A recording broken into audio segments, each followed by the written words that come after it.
When I was 3 years old, my mom had the phone in my name. Yeah. Some of y'all get that right away. For the people that don't get it, I'll put it this way. My credit has been messed up since I was 3 years old. I just might be the first 3-year-old to ever be in the phone book, who knows?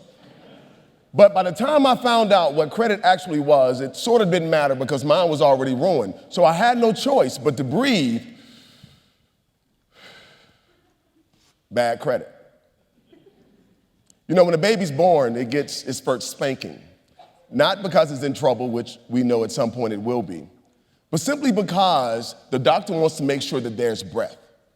When I moved to Los Angeles, I started noticing that there were oxygen bars all over the city where people would go to get pure oxygen to increase productivity and create better things in their life. Create better things in their life. So I know some of you are thinking, what does breathing and creating better things in your life have to do with one another? We've all heard of the law of attraction, right?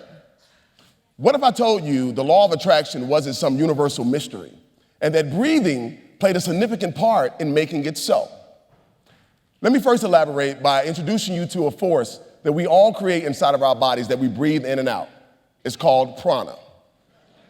Prana, breath, considered as a life-giving force, not breathing, something we do to stay alive, but a life-giving force. To elaborate a little bit more on that, in the book, The Secrets of the Yogi, it states that we first must understand that our bodies are literal magnets.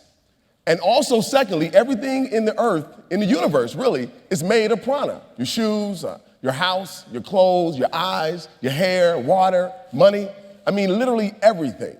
Now, the way this works, just to give you a little illustration, as you can see the Ida canal is connected to the right nostril. The Pingala canal is connected to the left nostril, and the Sushumna canal is connected to both nostrils. They all meet at the tailbone. The mixture of what happens through your breathing creates prana, and what you breathe out is the reality of what you think and what you feel. Then your body magnetizes that back into your reality. Now, that being said, thoughts becomes things.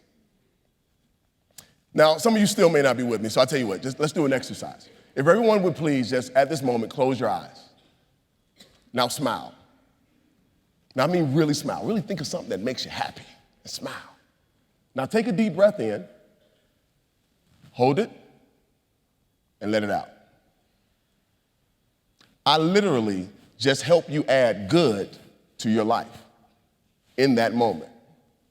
It is my thought that a community is only as strong as its weakest links. How many of you can think back to where you were raised, born and raised? Maybe your community looked a little something like that. And if it was that, from the beginning of your life, before you had any choice whatsoever, this is what you became to think, feel, and understand, which played a significant part in how you thought about your environment and the reality you breathe. But what if it was quite the contrary? What if this was the neighborhood that you were raised in? Then before you were even born, before you even had a choice, this was the reality of what you thought. This was the reality of what you felt, and this also was the reality in which you breathed. The Vera Institute of Justice came out with a study, and it made a statement this year. Jails have basically become the warehouse for the poor. I'll say that again. Jails have basically become the warehouse for the poor. So I took it upon myself to try to positively impact the mindset of those individuals, which can be considered the weakest links. And I created a program in the Richmond City Jail called RCJC Has Talent. Now, what we do in this program is a job training program where we teach inmates how to write resumes, how to do interviews, how to dress for interviews, how to create business plans, how to just do many things that has to do with business, how to give elevator speeches. We also bring in national entertainers to come in, help these inmates that have talents in the performing arts to help them perform and hone their skills. We even go to the point of bringing in different companies where they come in, we sit down, we have mock interviews with the inmates, And that way they get feedback on how they interview. And not only that, some of these companies, if they're so impressed, once these inmates are released, they can actually get a job. But going back, thank you.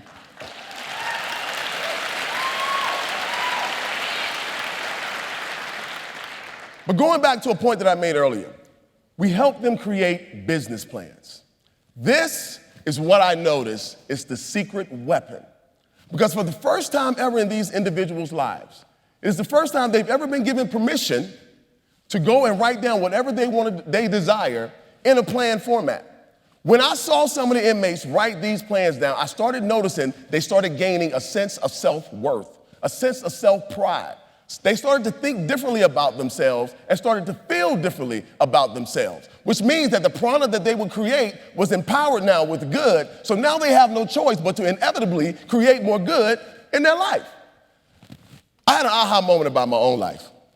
I too was raised in a low-income neighborhood. What people would say, people from my neighborhood really had a very small chance at making it. But as a youngster, I always wanted to be an entertainer. And many people told me to let go of that dream, but I had found something inside of me that I had a burning desire to accomplish, so there was no way I could let go of that dream.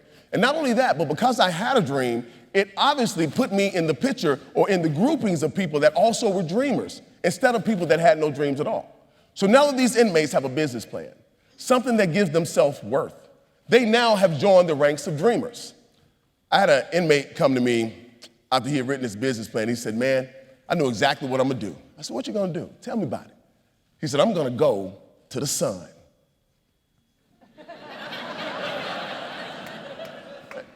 And I wanted to tell this guy that this is probably hard to do, but I didn't want to be a dream killer, you know? So I didn't say anything. Then he looked at me, he said, "I know what you're thinking, I know what you're thinking." He said, "You're probably thinking the sun's too hot, so I can't go." I said, "Oh, thank God, he gets it." Then he looks at me in the face and says, "That's why I'm gonna go at night."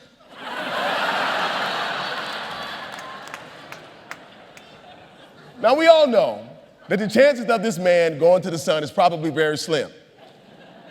But if his new destination is the sun, even if he doesn't make it, he just might reach the stars. And if he reaches the stars, it's going to carry him through a different path from which he was naturally on. When these inmates finally get to the end and they all graduate, it is a sense of pride that they have when they leave that jail. It's a sense of pride that they have that they came in thinking that they were troublemakers, but now they know that they're more than what other people has been telling them that they are. Not because I told them, but because they showed it to themselves. So what am I asking you to do? What is the call to action? Am I asking you to go into the jail and help out? No, because every time I go in, God knows, I pray they let me out.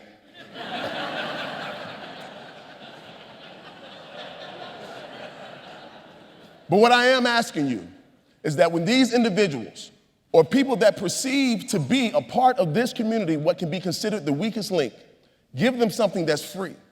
Give them the most powerful force on earth from you, even more powerful than prana. And the most powerful force on earth is love. Thank you.